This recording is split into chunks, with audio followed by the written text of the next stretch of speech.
There are some of you in the audience who know our work very well, and you know certainly that my group has had a great deal to do with carbon dioxide metal complexes over about the last decade. Can you hear me all right without the microphone?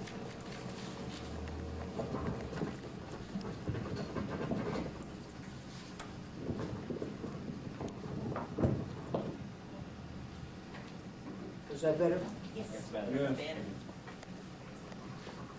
You know very well that my group has had a lot to do with carbon dioxide metal complexes, and you know also very well that we've had nothing whatever to do with surface-bound carbon dioxide. So you might wonder what it is that I'm up to here. What I'm up to is trying to make some connections between these two areas.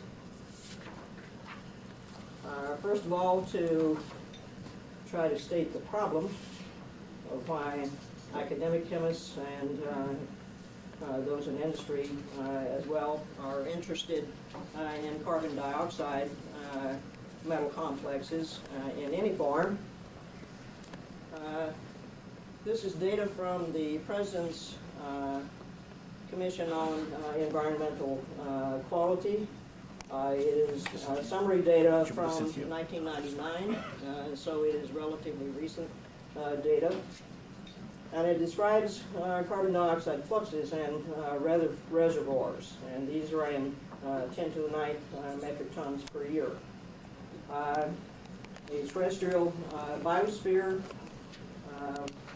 yields up about 120 times 10 to the 9th metric tons per year of CO2 into the atmosphere. Photosynthesis returns that again. The oceans are responsible for delivering about 90 times 10 to the 9th metric tons per year, and then about the same amount is returned to the surface of the oceans. What's very much out of balance here are these two numbers. The amount that's delivered as a result of combustion of fossil fuels into the atmosphere, and that which is returned from that. And only about 50% of it is coming back, as predicted by this analysis. And therein lies the problem. Carbon dioxide is one of the greenhouse gases, and its concentration in the atmosphere appears to be increasing. There are already a number of uses industrially for carbon dioxide in terms of synthesis of organic compounds. About 110 million metric tons per year of CO2 are used in synthetic procedures for the kinds of compounds indicated here. However, about 90 million metric tons of that is used in the synthesis of urea. Certainly there are a number of reasons for using CO2 and chemistry in new ways. It is a renewable feedstock, clearly. It's cheap. Hopefully it will lead to some new materials, and polycarbonates certainly seem to be one area where the interest is increasing. And it could finally have a small positive impact upon the global warming problem and the use of CO2 to make new chemicals. I am not in the area of catalysis. My area is organometallic chemistry, and I have for many years now devoted research efforts to synthesizing compounds which are models for catalytic intermediates. And these might be catalytic intermediates that are involved in CO2 reduction, or they might be the types of intermediates which are involved in Fischer-Tropsch processes, because many of them have been proposed to be the same. Carbon dioxide, in the simplest possible way, can be bound to a metal center through carbon to form what is described as an 8-to-1 complex. Protonation of that on oxygen will lead to something called a metallocarboxylic acid. Dehydroxylation of the metallocarboxylic acid will lead, of course, back to the metal carbonyl. Reduction of the metal carbonyl can lead to a metal 4-metal complex, something often discussed in Fischer-Tropsch chemistry. These others are derived from the metal 4-metal complexes. Related species often suggested in catalytic conversions of carbon dioxide are eta-1 bound formate. And of course, the formate can be bound to metal surface or to a single metal center as a bidentate ligand as well. Reduction of the formates have been proposed to generate things that are called gem dilates by the organometallic chemists, and methylene bisoxy species by folks doing surface science. In any case, this is proposed as an intermediate on the way to a methoxy group, which may ultimately become methanol. I've spent about the last decade, I guess, together with members of my group, studying the binding of carbon dioxide to metal centers, and this occurs in a fairly rich variety of ways. We have devoted a good deal of attention early on to these types of carbon dioxide complexes where the carbon is bound to a metal and the two oxygens were sequestered by an alkali metal. More recently, we have spent a fair amount of time studying, synthesizing, characterizing the compounds which have CO2 bound between two metal centers. And there are identified here 3 different types of bonding for that, along with the infrared spectral characteristics of the particular types of compounds. In the first case, the carbon is sequestered by one metal center, and only one of the oxygens of the CO2 is bound to the second metal center. And then there are 2 types in which the both oxygens are bound to a second metal center. I'm spending a fair amount of time talking about infrared spectroscopy of both the carbon dioxide complexes and later on formate complexes, because if you think about it, vibrational spectroscopy is one of the few means of comparing things that relate to soluble metal complexes with the intermediate species that occur on metal surfaces.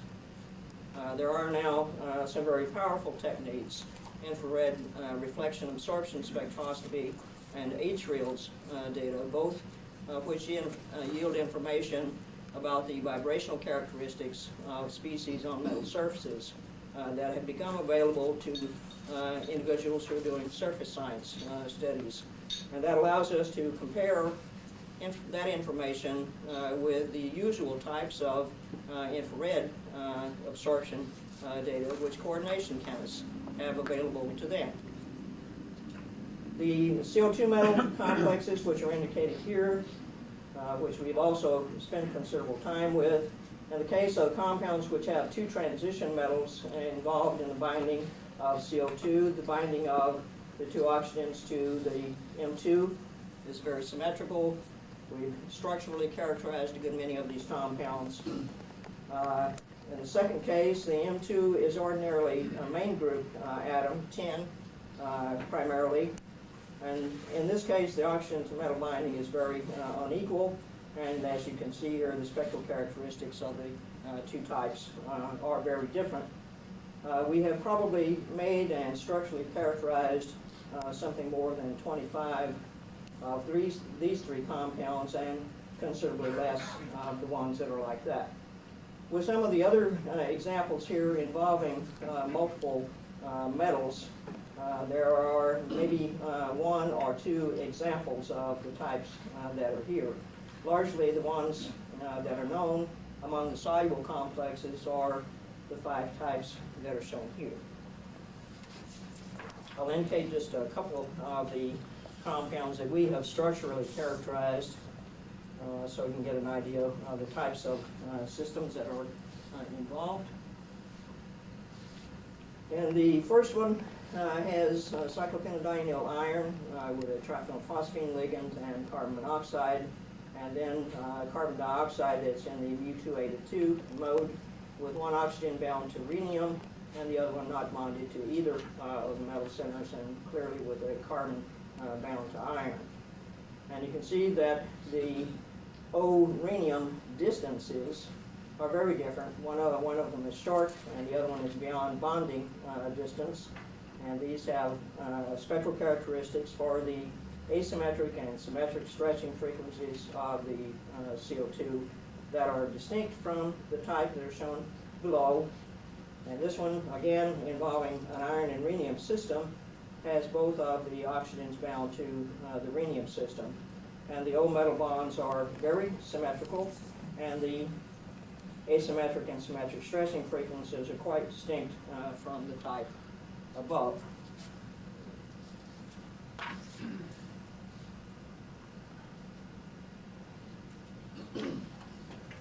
The work of organometallic chemists such as myself on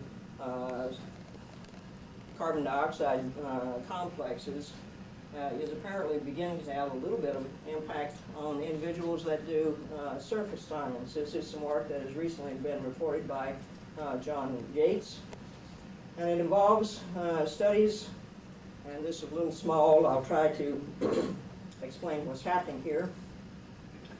The surface is rhodium supported on alumina, and these reactions with CO2 are conducted at low temperature, 256 K, and they are photochemical reactions in which labeled carbon monoxide is already bound to rhodium, and that system is then photolyzed. Both carbon and oxygen are labeled C13 and O18, and the photochemical reaction displaces carbon monoxide from the rhodium, leaving a coordinatedly unsaturated rhodium species, which can then bind to carbon dioxide. And it is believed from the results of the labeling study, as I will try to explain, that the carbon dioxide is bound to rhenium through carbon. It is a characteristic of the soluble carboxylate species, such as this one, that they are oxide transfer agents. And oxide transfer is known to occur to carbonyl ligands that may be nearby and bound to the same metal center. So if you carry that to the surface bound species, then a metalloanhydride should be formed as a result of the oxide transfer. And as this decomposes on the aluminum surface, either this CO bond or this one can be broken as a result, leading to some changes in the labeling of the carbonyl groups. If it is this oxygen was transferred to the surface, then the carbon will be labeled, but the oxygen will not there, and the other carbonyl, of course, will be unlabeled. On the other hand, if it's the opposite opposite oxygen to carbon bond is broken, then both of the carbonyl atoms will be labeled here, and the other one will not. Alternatively, if the carboxylate simply loses an oxide to the surface in order to become a carbonyl group, then that one will be unlabeled, and both of the atoms here will remain labeled. And Yates and his co-worker are able to see all the results of all of these paths taking place. So it seems that the studies from the soluble metal complexes are applicable here as well.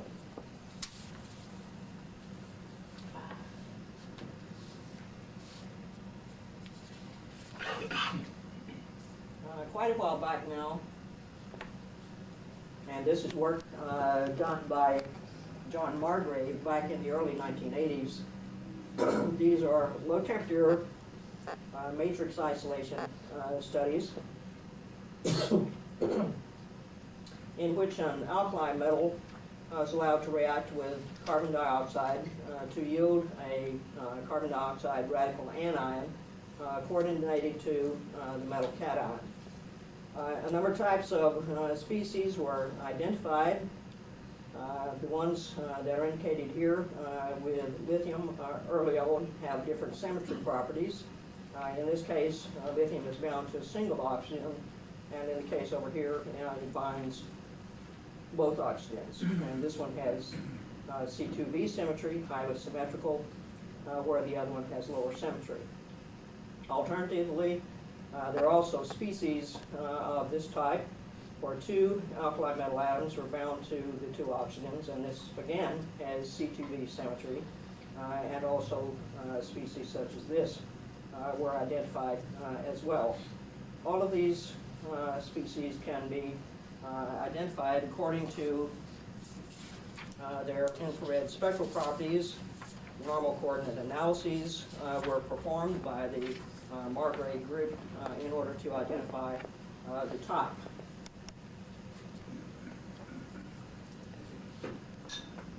The calculated absorption positions for the carbon dioxide radical anion are the ones that are indicated here.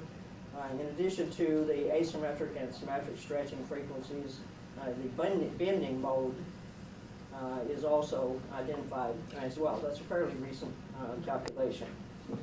The Margrave group identified for the lithium species, which I was showing on the board a little while ago, have these spectral features.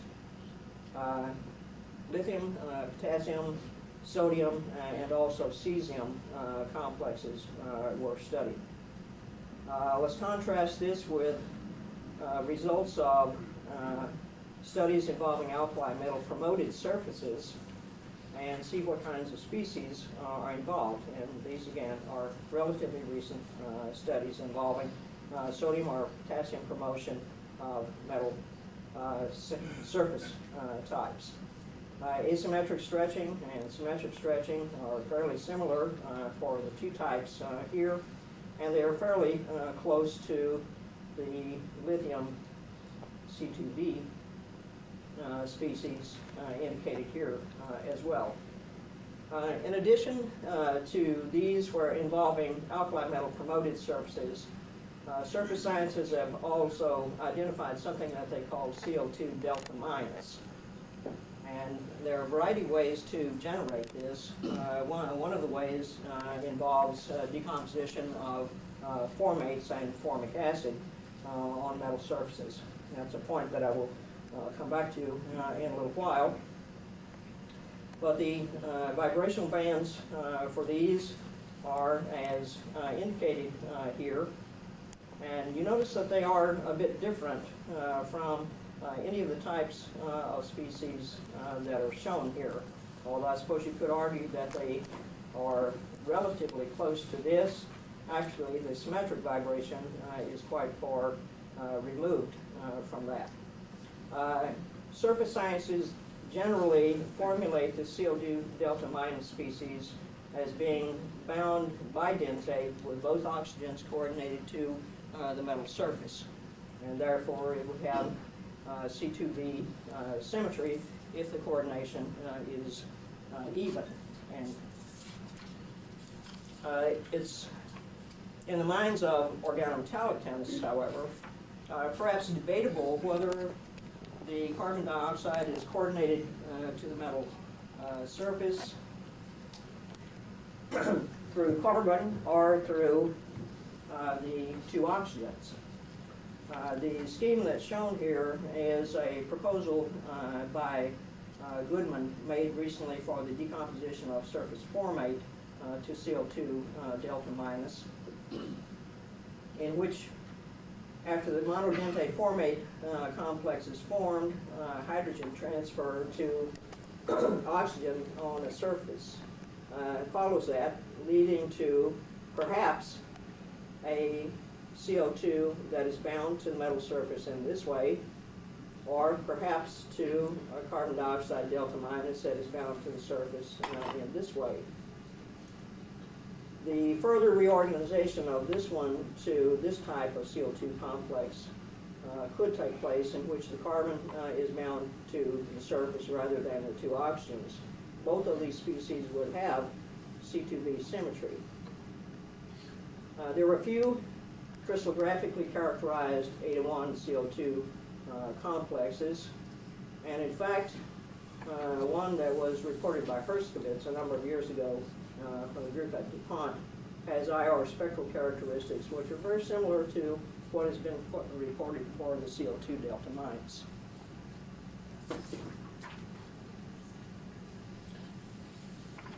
More commonly, surface sciences are interested in reactions of carbon dioxide that take place in the presence of hydrogen.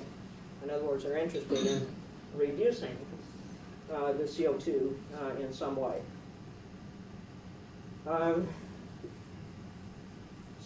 Studying soluble metal complexes, there's a fair amount of information available about the carbon dioxide insertion reaction, which takes place with metal hydrides. It's believed to be a four-center type reaction with the metal hydrogen bond being polarized so that the hydrogen has considerable hydridic character.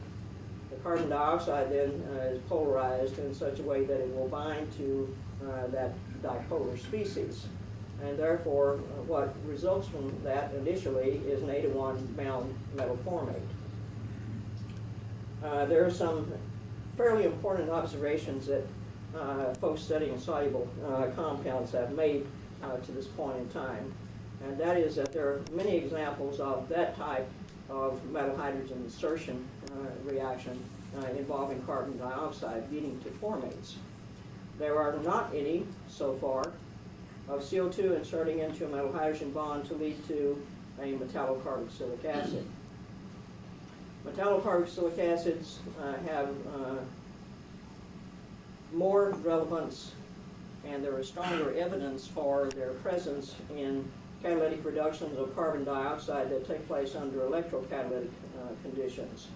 But under surface conditions and in the laboratory with soluble compounds, which are metal hydrides, this type of insertion is so far not known.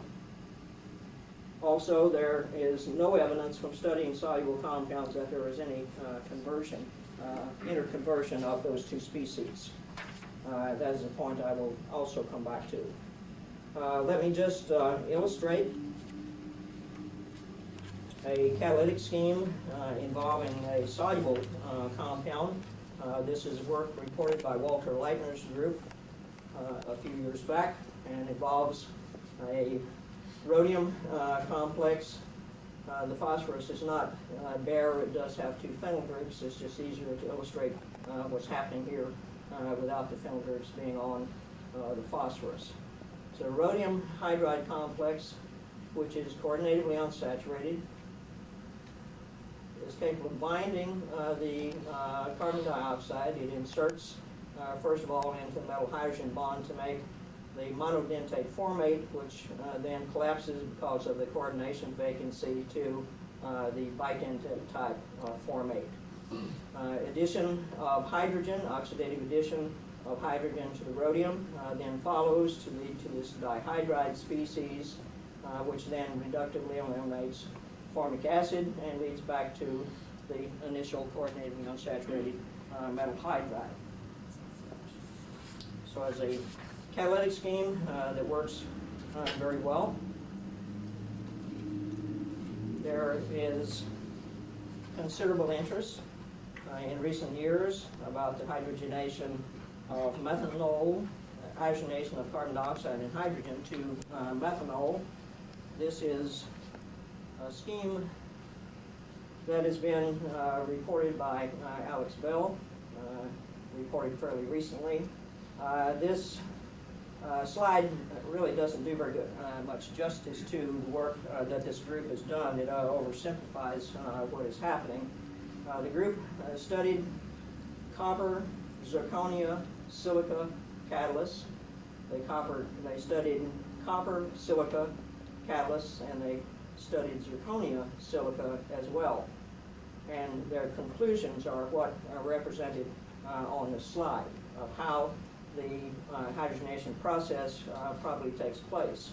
And their ideas about the hydrogenation reaction are supported by IRAS, in which case it's possible to identify bicarbonato species, the bridged formate, the methylene bisoxy species down here, finally the methoxy species, which eventually becomes methanol.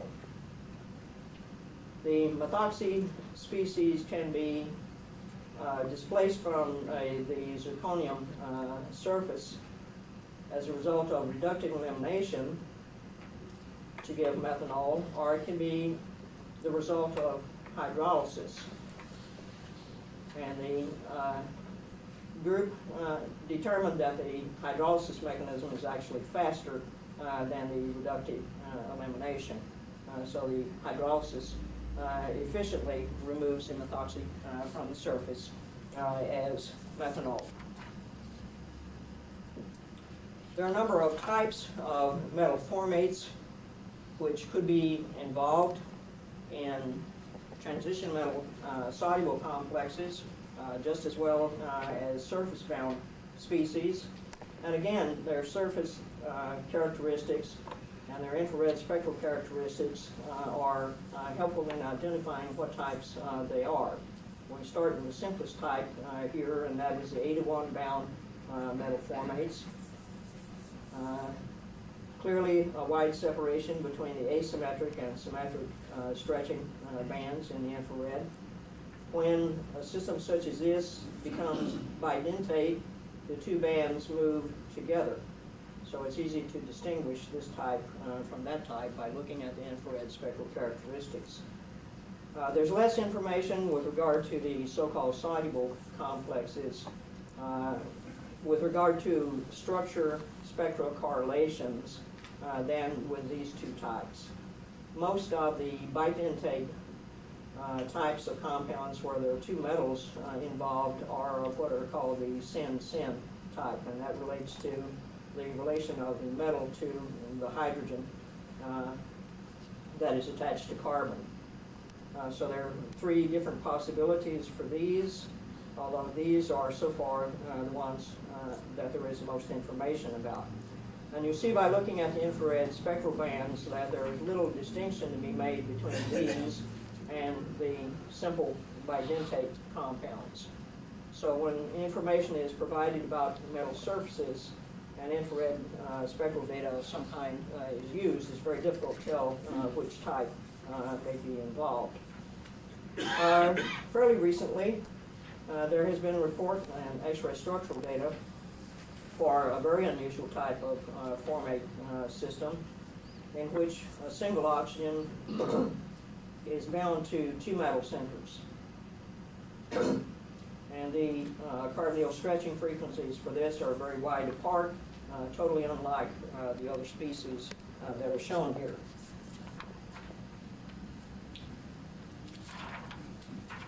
There is by now a very large amount of information available about metal formate complexes of various kinds.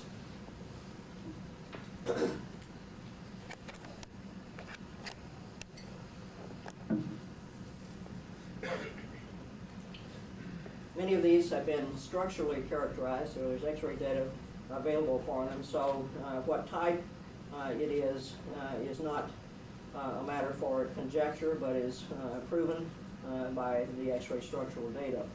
The spectral characteristics are as defined for the average of those types of complexes shown on the previous slide.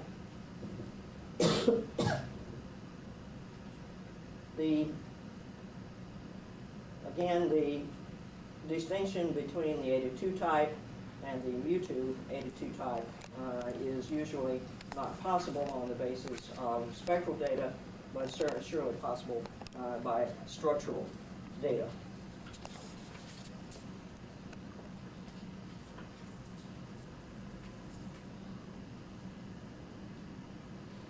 Let me draw your attention to the bottom of the slide first, where the types of vibrations, stretching, and bending for formate are identified. And neither the surface scientists usually or the folks who are studying soluble complexes will usually pay very much attention to the carbon-hydrogen stretching band, because it is a weak band as compared to the asymmetric and symmetric vibrations. It is difficult usually for individuals who are studying soluble compounds to identify the bending mode for carbon dioxide, which for the formate, CO2 of the formate, because it occurs in a region of the infrared spectrum that is usually cluttered by many other vibrations. The table here suggests either bidentate or bridge bonded formate for a variety of situations where formate is bonded to a variety of metal types. And you'll notice that at least for the symmetric stretching vibrations and the bending vibrations, they're all fairly similar, as you would expect. There are some strange things which happen with the monodentate complexes, however. Although this one fits nicely into the pattern that was developed for the soluble complexes, the recent work by Goodman indicating monodentate formate shows infrared spectral bands that are totally unlike the monodentate species that have been identified using soluble metal complexes. So there may be a very different type of formate involved in his studies. Let me back up just a minute. You'll notice a conspicuous absence in this table of the asymmetric stretching vibrations. There's a reason for that. Surface-bound formate only in certain modes will have an active asymmetric stretching vibration. It has to have certain symmetry properties in order for that to be true, and that's been known for a fairly long time. That only these three types of the symmetric representations will show the active asymmetric stretching frequency. And actually it turns out to be only these two types. We have studied formates ourselves. We've studied metallocarboxylic acids additionally. And on the slide here is represented some of our work and some done by another group in Japan. That is the Tanaka group. The metallocarboxylic acid is indicated here with binding of carbon to the metal center, which happens to be ruthenium. Among individuals who do catalytic work of carbon dioxide with transition metals, the ruthenium bipyridyl complexes have been the subject of many, many studies, both photochemical and electrochemical, over a lot of time. And metallocarboxylic acids are frequently proposed as intermediates in those catalytic reactions. This was an effort to illustrate that they are relatively stable compounds, can be isolated and structurally characterized. These two are ones that my group has made and structurally characterized. You notice a similarity in the IR spectral properties of the three compounds. We have made also the ruthenium formate complex that is analogous to this metalloacid that has a different counterion, but there are significant differences in the spectral properties of the two compounds, as is easily seen. And there's no interconversion of this formate to that metalloacid, which we have also made, nor is there a conversion of that to this. So they're distinct species. Dorothy? Yes. Can you take a couple more minutes and finish up, please? Yes, I am finished. Let me just leave you a couple of messages to take away. That a binding of CO2 to metals, whether it is on soluble compounds or surface bound, results in a bent CO2 ligand. There is very good evidence on all quarters in this, and as I'm making the final part, that their insertion of CO2 into metal hydrogen bonds leads to metal formates, not metalloacids. Bidentate, including bridging formates, are well characterized in both areas of chemistry, and they seem to be involved in the homogeneous and heterogeneous conversions of CO2 to reduction products. And finally, most importantly to me, soluble coordination compounds can serve as good models for surface-bound species. And furthermore, they probably will provide a lot of very useful information about the reactivity of those species on metal surfaces. The individuals who have done the work, first of all, the crystallographers are Martin Masciuto and John Richardson.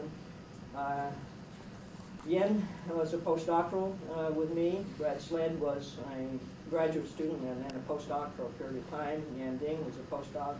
Jose Andino was an undergraduate researcher with me and is now a graduate student. And the dollars come from the U.S. Department of Energy. I would like to make one comment before I depart here. I was getting into this carbon dioxide area back in the middle 1980s. And at that point, Kentucky was trying very hard to get support from the National Science Foundation through the EPSCoR program, which we ultimately did. And that led to a good bit of the work that my group did with the CO2 complexes, and also led to the Department of Energy support, which we've enjoyed ever since. And I'm sure that a lot of that would not have happened without the efforts of Bill Hettinger, who happened to be on the state EPSCoR committee. So he deserves special praise from our group for what he has done. Thank you. Time for one quick question. Quick question. What light do you use? You had radiation at the beginning. Is it visible, UV? In the work by Yates? No, the original. I think you did a piece of work that you have CO2 leaving the surface. That's right. That is Yates' work. That's not ours. It's a UV radiation. It's a 350 watt mercury arc lamp, so it's a broadband UV radiation. Thank you.